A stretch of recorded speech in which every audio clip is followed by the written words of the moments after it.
දුටුවන් මන පේනවන රොව ඇත්ති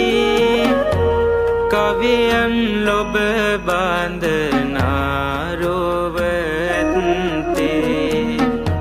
වදනින් පවසනු බැරි හැඩ ඇත්ති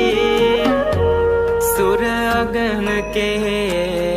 පිම්බර ඇත්ති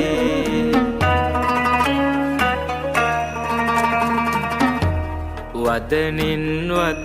නැහැ කෙනෙක් පෙලෙන්නේ නපුරක් අවැඩක්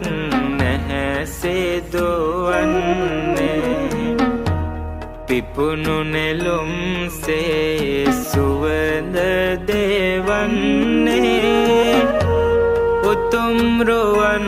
ගුණ මායාවන්නේ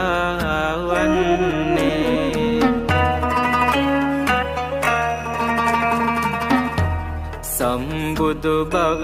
ලැබුමට පින් ඇතේ පොත් සන්තුෂිත වූ මහා බල ඇතේ දෙව් පුත් මනුලොව වඩෙමින් අරමුණු බලවත් එටු කරගන්නට